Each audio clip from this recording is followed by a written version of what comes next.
असुरराज बलि को जयश्री की प्राप्ति तथा यज्ञारंभ। जब बलि के धर्मयुक्त शासन ने संसार को सत्य युग जैसा कर दिया तो चिंतित कलियुग ब्रह्मलोक पहुंच गया, जहां देव तथा असुरों से सेवित ब्रह्मा विद्यमान थे। कलियुग ने प्रणाम कर कहा कि प्रभु देखिए, बलि ने कैसे मेरे स्वाभाविक कर्म को नष्ट कर दिया है। ब्रह्मा बोले कि उसने केवल तुम्हारे नहीं अपितु संपूर्ण त्रिलोकी के स्वभाव का हरण कर लिया है। ये निस्तेज देवेंद्र को देखो, स्वयं सूर्य भी बलि के कारण दीनता की स्थिति में आ गए हैं। केवल विष्णु के अतिरिक्त बलि को नियंत्रित करने वाला कोई और नहीं दिखता। वही समय आने पर बलि के मान और श्री का हरण करेंगे। ब्रह्मा की बात सुनकर कलि लौटकर विभीतक वन में चला गया। कलियुग के अदृश्य होते ही सर्वत्र कृतयुग अर्थात सत्ययुग की स्थापना हो गई। तीनों लोकों के धर्मपरायण होते ही त्रैलोक के लक्ष्मी बलि के सम्मुख प्रकट हो गई।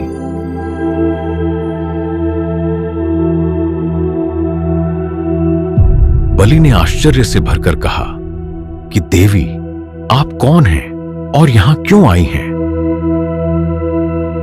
तब लक्ष्मी ने कहा कि मैं लक्ष्मी तुम्हारे निकट स्वयं आई हूं, क्योंकि विष्णु ने अभी इंद्र को छोड़ दिया है। उन नारायण द्वारा कभी 4 रूपवती युवतियों की उत्पत्ति की गई थी। पहली सत्वगुण संपन्न, श्वेत वर्ण तथा श्वेत श्रृंगार वाली और श्वेत गज पर आरूढ़ थी। दूसरी रजोगुण प्रधान, रक्तवर्ण वाली, रक्त वस्त्राभूषण पहने हुए रक्तवर्ण के रथ पर आरूढ़ थी। तीसरी तमोगुण प्रधान पीतवर्ण तथा पीत वस्त्राभूषणों से सज्जित होकर स्वर्ण रथ पर विराजित थी। चौथी स्त्री तीनों वर्णों से युक्त, नील शरीर तथा नील श्रृंगार वाली नील वृषभ पर आरूढ़ थी। पहली स्त्री ब्रह्मा, चंद्रमा तथा इनके अनुयायियों के निकट चली गई। इसी श्वेत रूपा को विप्र आदि सरस्वती कहते हैं। रक्तवर्णा मनु तथा इंद्र आदि के निकट गई। उसे ही क्षत्रिय गण जयश्री कहते हैं। पीतवर्णा देवी प्रजापति, शुक्र तथा वैश्यों को प्राप्त हुई। ये सब उसे लक्ष्मी नाम से पूजते हैं। नीलवर्णा विद्याधर, दानव तथा शूद्रों को प्राप्त हुई। उसे ही ये सब श्रीदेवी के नाम से पूजते हैं। वेद, इतिहास, पुराण, स्मृतियां, कलाएं तथा महापद्म निधि आदि सरस्वती के आधिपत्य में है। गज, रथ, अश्व, आयुध, वस्त्राभूषण तथा पद्म निधि की स्वामिनी जयश्री हैं। गाय, भैंस, ऊंट, गर्दभ, स्वर्ण, भूमि, औषधियां तथा महानील निधि लक्ष्मी के आधिपत्य में है। समस्त जातियों तथा शंख निधि की स्वामिनी श्रीदेवी हैं।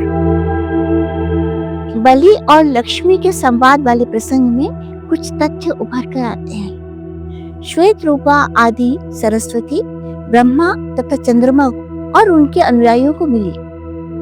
सरस्वती तो ब्रह्मा की शक्ति है ही, चंद्रमा श्वेताभ है तथा सृष्टि में ज्ञान की स्थिति भी बहुत कुछ चंद्रमा के सदृश ही है। कभी ज्ञान शुक्ल पक्ष के चंद्रमा के समान बढ़ता चला जाता है, तो कभी ज्ञान का स्तर कृष्ण पक्ष के चंद्रमा का अनुसरण करके क्षीण हो जाता है। ज्ञान का लोप और प्रकाश होना वेदव्यास परंपरा से और अधिक स्पष्ट हो जाता है। लुप्त होती ज्ञान राशि को सहेजने की हर द्वापर में कोई वेदव्यास ही होते हैं।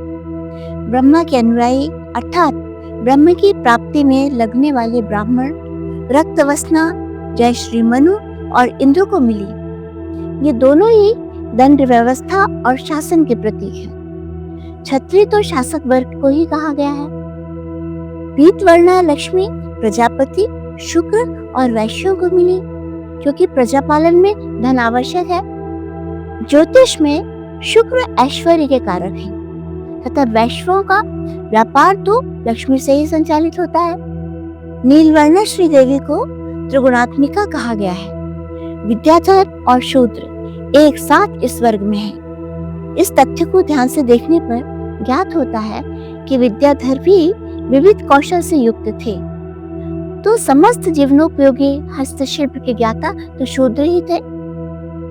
वर्ण व्यवस्था को जाति से उठाकर उनके कहे गए कर्मों के अनुसार पर समझें तो पता चलता है कि 4 प्रकार के कार्य तो वस्तुतः समाज के ही हैं। हर व्यक्ति अपने कार्य के आधार पर इन्हीं 4 में कहीं न कहीं होगा।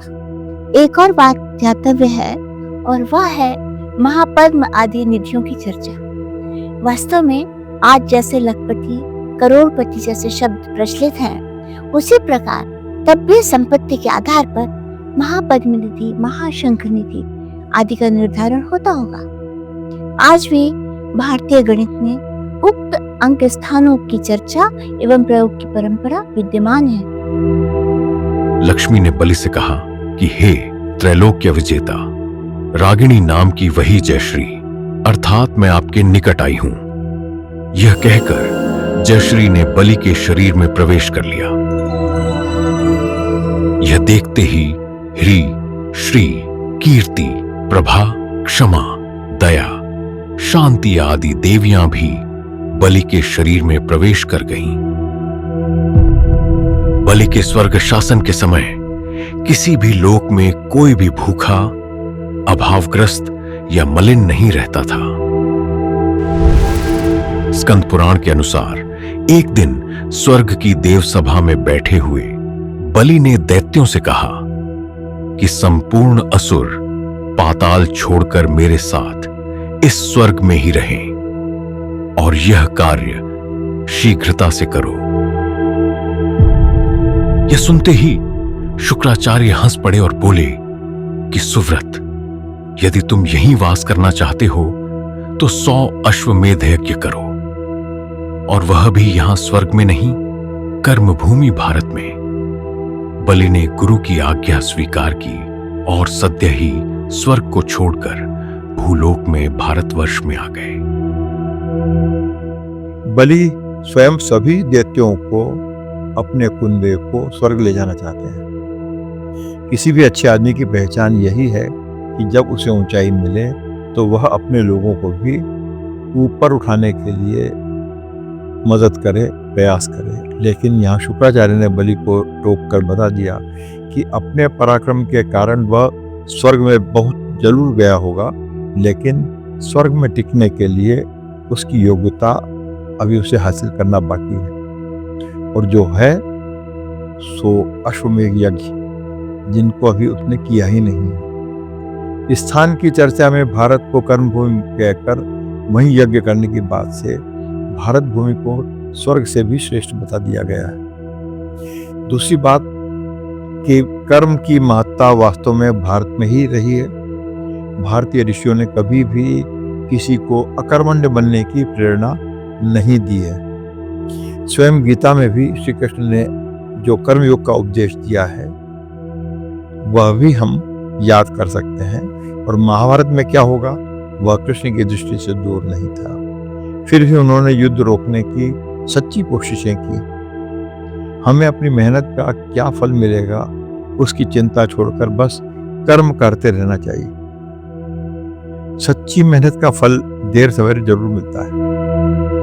नर्मदा नदी के तट पर भृगुकच्छ क्षेत्र में 100 अश्वमेध यज्ञों के आयोजन की व्यवस्था की गई।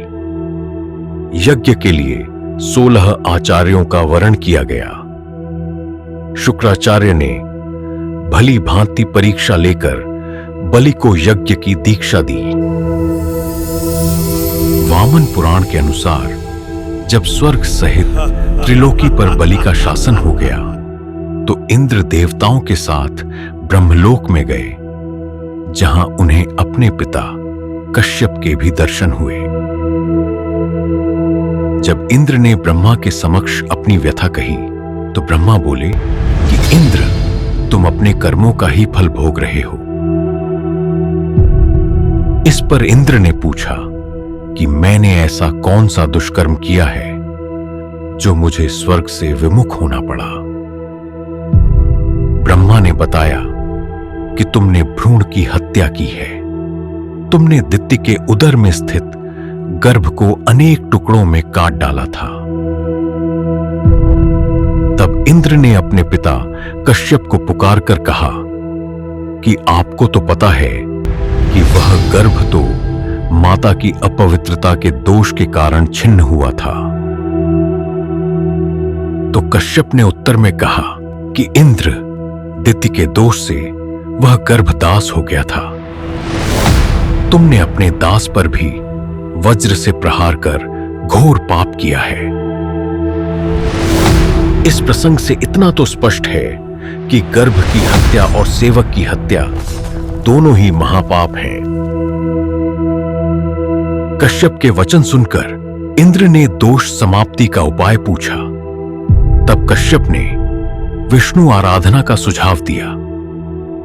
हिमालय और कलिंजर के मध्य गया तीर्थ, जहां कभी गय नामक राजा ने अनेक यज्ञ किए थे और जो पितरों को मुक्ति प्रदान करने वाला है,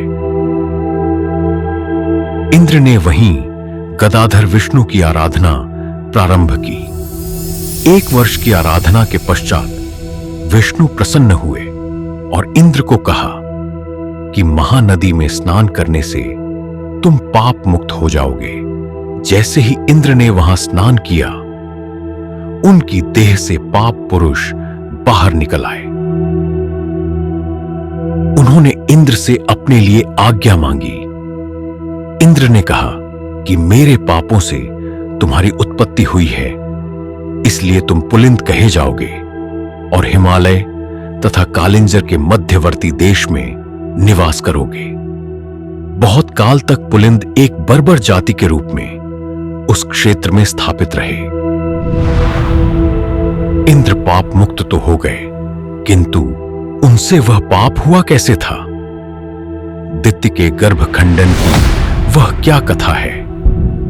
अपने पुत्रों को कष्ट में देखकर देव माता अदिति ने क्या उपाय किया? इन्हीं चर्चाओं के साथ पुनः भेंट करते हैं अगले अंक में।